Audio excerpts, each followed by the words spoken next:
Hello, Mary Poplin here with Imagineer Systems. I'm the LA-based product specialist, and today I'll be going over how to create your own sort of fantasy look on any sort of film you're working on. Now, what I have here is a before and after shot of a friend of mine, Liz, and I'm going to try to turn her into a picture-perfect elf. Now, we've already done her ears and prosthetics, but she needs to look perfect and glowing, and unfortunately that's a hard look to get on a DSLR in broad daylight. You can see in the before and afters we've got a pretty big difference between the two looks, and I'm going to show you exactly how we got from start to finish in this shot. And we're going to go ahead and make sure that our settings all match. We just go to File, New, and then check our settings. We scrub through our file to make sure everything looks good. Now I'm going to use my zoom tool and select an X-spline, and what I'm going to do is I'm going to start doing a remove on the blemishes on her face and neck. Okay? Now this assumes that you have watched some of my previous demos about removes. So we're going to speed through this section. If you have not watched one of Imagineer Systems' tutorials on the remove tool, I highly suggest that you go back and watch that before you watch this.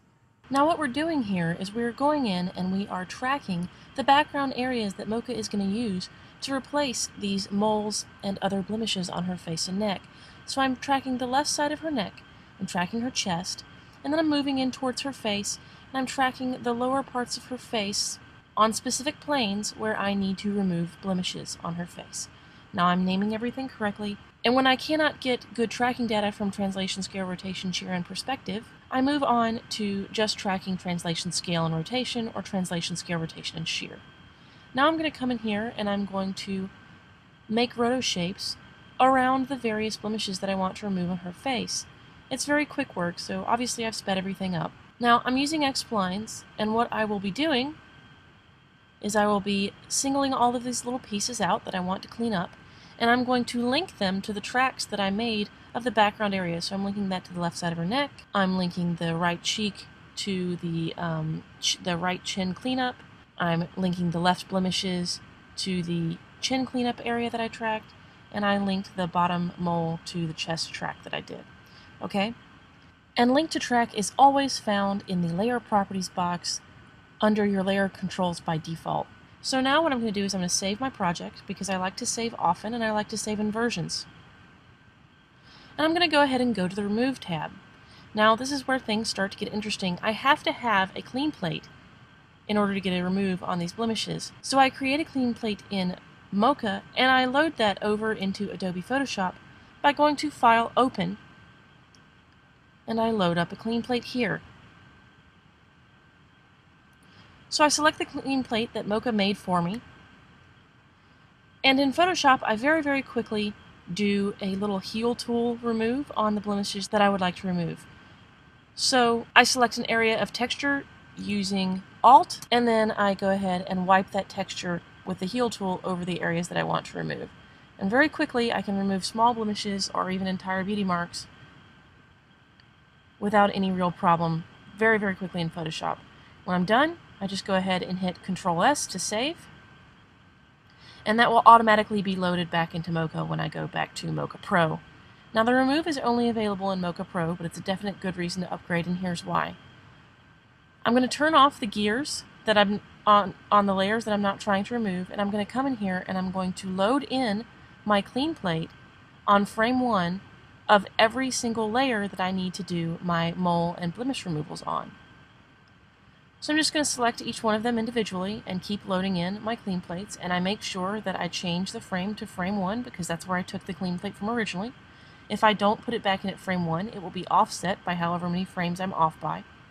And then all I do is I come in here and I adjust my settings, so I'm going to use a linear illumination modeling for all of my blemish removals because Mocha will try to match the colors just like the heel tool does in Photoshop for the entire shot.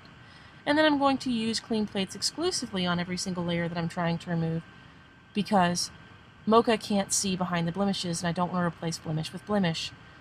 So I'm just going to go ahead and render forward, and I've sped this up so that you can see exactly how this is removing.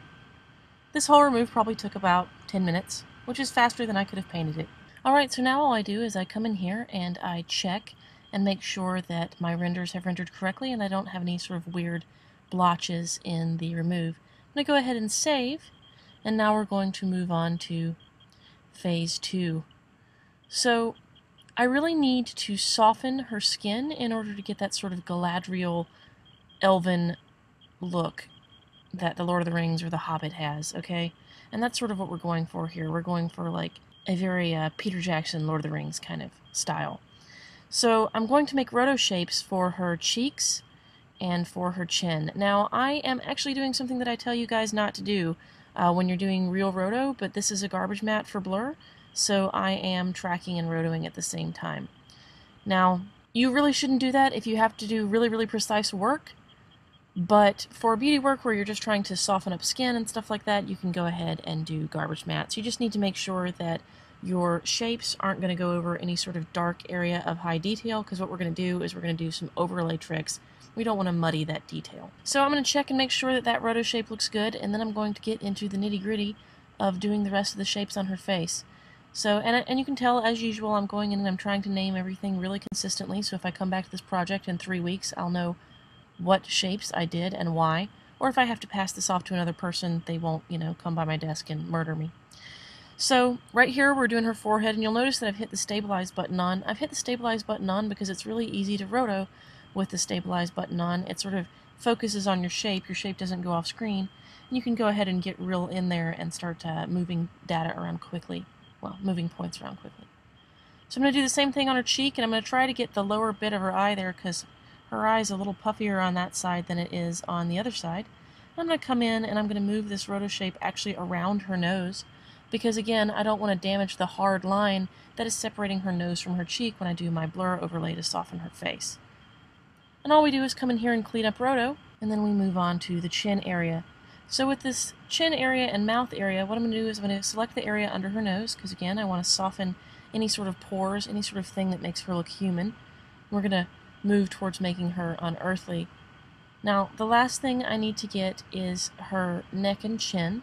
So I'm going to go ahead and check and see what I've got so far and see if I need to make any major adjustments. And it looks like I could do a little bit more around her mouth, but I'll probably get to that later. So I'm going to draw under her chin here. And I'm using X-splines, and I know I've said it in the past, but I really like X-splines because they're very, very quick for getting the kinds of shapes you want in a very fast amount of time. So with that, it doesn't look like there's too much correction that needs to be done. I need to pull the shape a little bit away from her lips. So I'm going to zoom in here and I'm going to pull some of those points away from her lips. And I'm going to do some corrections on the other shapes of her face. But first we're going to pull this away from her mouth.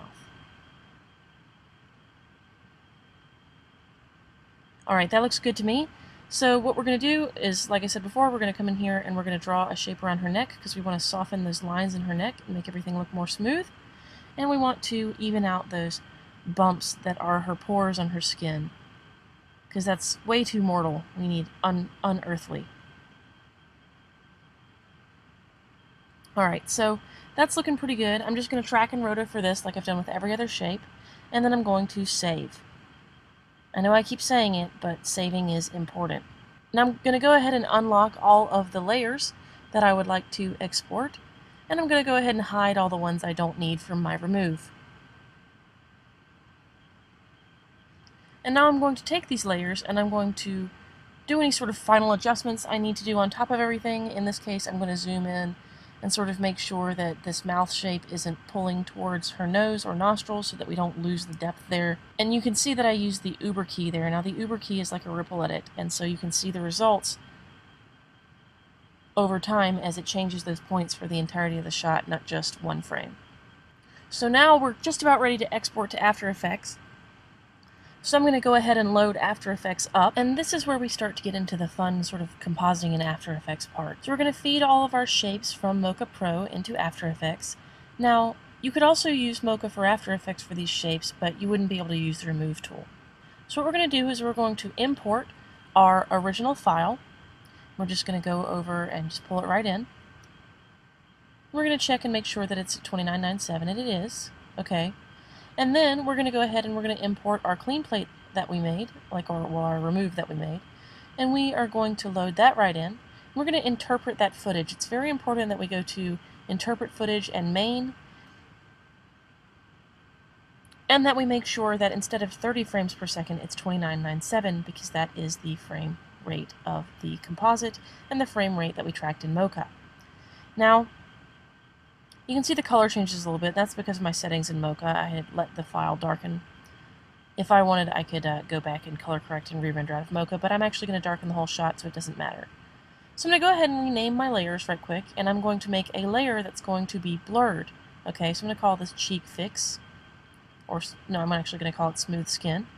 And I'm going to go over to Mocha Pro.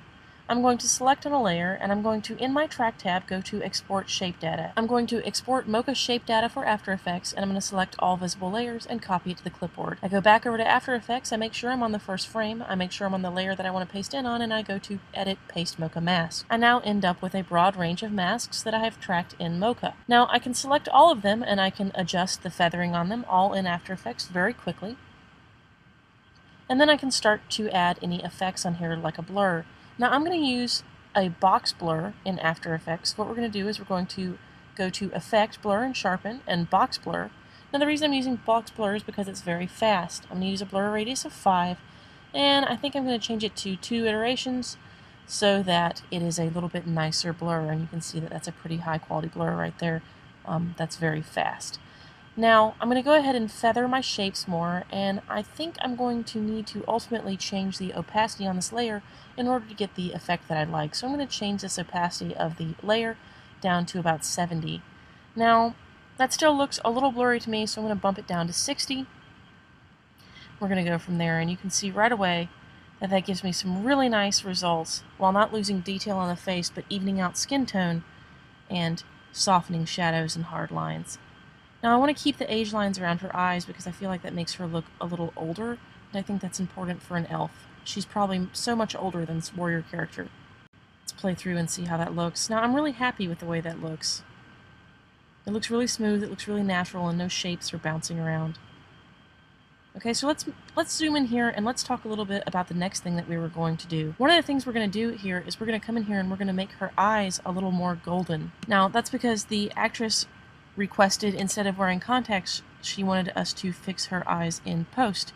Now, it's much easier to fix eyes in post than it is to fix contacts in post, because I can always just bring out detail in her eyes and change the color. So what we do is we hop back over to Mocha Pro, we make sure our project is saved as usual, and I'm going to come in here and start rotoscoping her eyeballs. I'm just going to get the whites of her eyes and her irises in just one fell swoop, so I'm just going to do the same garbage matte I've been doing, where I track and roto at the same time. So I'm going to draw an X-spline right around her eyes, I'm going to hit stabilize, and I'm going to track forward. And you'll see that Mocha will do its best to hold on, but I'm going to still need to correct that shape and keep tracking. Now that's because her eye closes, so the data changes, and Mocha doesn't understand that that animation is not the animation of the plane, because Mocha's a planar tracker. I'm going to do the same thing to the other eye, and there's going to be limitations to that, but we're going to work right around that and just sort of brute force through the rough patches. Okay, so I'm just going to go ahead and keep correcting my eye shape until it's how I want it. I'm going to do that for both eyes, the left and the right. Now you'll notice I always lock my layers when I'm done with them, so sometimes I have to unlock them to continue to roto, but that's not too much of a pain. I'd rather do that than mess myself up. Now I'm going to come in here and draw a shape around her iris, and I'm only going to track translation, scale, and rotation. I'm only tracking translation, scale, and rotation because I don't want to have this shape get too interrupted, because I want her iris to stay more or less the same size throughout the shot. Now I'm going to do the same thing to the other eye. I'm going to come over here, and I'm going to go ahead and track, and about the time that her eye gets all messed up because she blinks, I'm going to find a different reference area to track for that shape so that I cannot get that warp going on. So in this case, I'm just going to move that little iris area to her eyebrow for a second, where I've got some layers of detail. And I'm going to track backwards from there, just one at a time. And then I'm going to go ahead and move the shape back to where it needs to be, you know, when I'm done tracking. And the spline will follow the track, and I will be able to do less work. Basically, it's a cheat. Okay, so now I'm just going to pop this right back down over her iris and do some adjustments, right? And then I'm going to go to the other keyframe that I made where I moved it up to her eyebrow, and I'm going to move it back to her iris. And now very suddenly, I don't have to worry about that blink anymore. And in fact, that worked so well, I think I'm going to go ahead and do it on the other eye.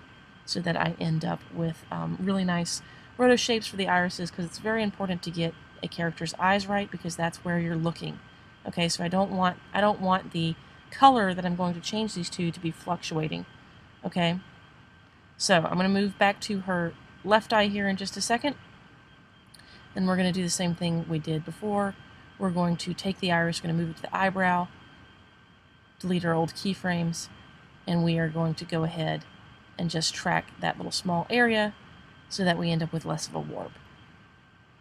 Okay, so now I'm pretty happy with that. I'm going to save again, and we're going to export shape data back over to After Effects. Alright, so we're saved. We're going to go to shape data.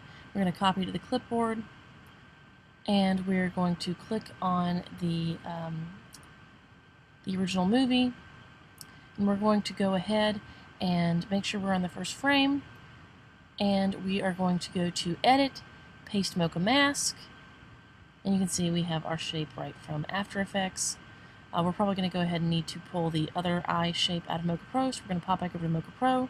We're going to click on her left iris, we're going to export shape data, copy to the clipboard, back to After Effects, Edit, Paste Mocha Mask. Again, we're always making sure we're on the first frame. Okay, let's scrub through, make sure that's sticking how it's supposed to, and it is.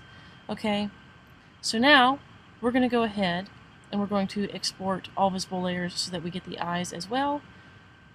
So now we have the eyes on another layer as well. So we have the eye shapes for brightening up the eyes, and then we have the eye color that we're going to change. So we're going to go ahead and we're going to add some feather on this. We're going to put a 10 pixel feather on these eye shapes. And for the irises, we're going to go ahead and put a little 3 pixel feather on them. And to get the eyes to look right, we're going to screen them so that we end up with like a much brighter eye. Okay, and we're going to have to lower the opacity on that so it doesn't quite look like she's got the demon eye. So we're going to go to Transform Opacity, and we're going to knock this down to about 50%. And right away, we have much more lit eyes that look a lot more natural and a lot more full of life and a lot more kind and inviting. Alright, so actually let's change it to 40% because it's still a little too crazy for me. And now we're going to move in and start changing this eye color. So here are our irises. We're going to actually reduce the mask by 10 so that we get kind of like a soft fall off. And we're going to change the color by going to color correction and levels. And we're going to brighten her eyes up by quite a bit. Okay, just the irises though. And you'll see that we can see that fall off. You can see what's going on there really quickly. We're going to brighten all of that up. And then we're going to go to color correction again, and we're going to go to, I want to say, color balance. And we are going to click on color balance, and we are going to adjust the red color balance in the highlights, and we're going to adjust the green color balance in the midtones so that we get more of a golden color. And we are going to soft light this over the eyes and see what that gets us. And that gets us a much brighter eye. We actually could brighten this up even more, so I think we're going to go towards more effects. We're going to add a little bit more green, add a little bit more red, okay? And then we are going to go back to effects, and we are going to go to color correction, and we're going to go to brightness contrast. And we're just going to go ahead and brighten these eyes up by about 20 points, make that 30, and now we have some really golden eyes where we used to have really brown eyes, okay? Really quickly, very nice effect, looks very natural. Alright, so now all we need to do is we need to mask out that iris area. So we're going to go ahead and we're going to make a black solid. We're going to call this the alpha for the eye, basically the iris. And we're going to go ahead and we're going to paste the eye shapes that we had made before onto that, that track mat that we just made. Okay, and we end up with a really creepy demon eye kind of thing going on. We're going to go ahead and use this as a track mat. We're going to go to a Luma mat inverted. Okay, and now the irises are going to be trimmed into the eye area according to the roto shape that we made before. Now that still leaves a little bit of a brightness on her eyelashes, and that's not going to do. So what we're going to do is we're going to move into the iris area, and we are going to animate the opacity transform on this so that we get some fall off, okay, for her glowing eyes. So we're just going to animate a little fall off from 0 to 100%. And I feel like actually the yellow that we've made her eyes is a little too yellow, so I think we're going to knock that back to about 75%. Okay? And then we're going to see how that looks. Now, she's already got a much, much, much brighter set of eyes from just that little bit. We're going to make sure we save our After Effects project, because I can't believe we haven't saved until now. And it's very important to save often and in versions. It doesn't matter if you're using super stable software or not. All computers act up from time to time. Alright, so we're going to save this as version 1. And now we're going to make some real magic happen. We're going to go ahead and make my little Canon 5D Mark II look like a much nicer camera. We're going to use Neat Image to reduce the noise. So this is how that works. Basically we go into Options and we draw a little area around a spot of fairly uniform grain and we auto profile that. Now it's a small area, so it's going to warn me that it might not be good enough. But I'm actually really happy with those results. But I tell you, we have discovered something in our degrain. We have discovered that there's actually some hot pixels on my sensor. We're going to fix those later, but for right now we're going to go ahead and finish this look. We're going to go to Magic Bullet Mojo and we're going to adjust the colors to be much more Hobbity, Lord of the Ringsy, okay? And we're going to do that just very, very quickly by warming it, increasing the mojo, and sort of adjusting the overall look. So that was what we started with originally, and this is what we have now, just by doing a couple of quick adjustments in After Effects and Mocha Pro. So I'm pretty impressed with that. Now, the last thing we need to do to finish this shot and to make sure everything looks good is we need to go ahead and make any adjustments we were going to make, and then we're going to come in here and save, and we're going to fix these hot pixels. So to fix these hot pixels, I just very quickly draw a little garbage mat around them, and I'm going to have to set it to none so I can draw the second part of that garbage mat. We're just drawing that on our clean plate layer that we made. Okay, and then all we're going to do is we're going to adjust the feather and adjust the size around these hot pixels, and then we're going to do the laziest cheat ever. We're going to subtract that area from the clean plate, and we're going to click on a duplicated background layer, and we're just going to nudge that background layer down and left until we cannot see that that dot anymore. We're just going to replace it with similar area pixels. So I'm pretty happy with that. I feel like that solves the problem. So we're going to go ahead and adjust our settings, and then we're going to turn our adjustment layer back on, and we should be good to go. So that is, from start to finish, how I look dev'd this shot to turn a daylight shot into a Lord of the Rings style fantasy shoot. Now this is using mainly Mocha Pro and After Effects. I am Mary Poplin with Imagineer Systems. If you want to contact us, we have a forum. We are also on Facebook. We have a Twitter if you like tweeting, and we have a contact form if you have any questions. The plugins I used are Neat Image and Magic Bullet Mojo.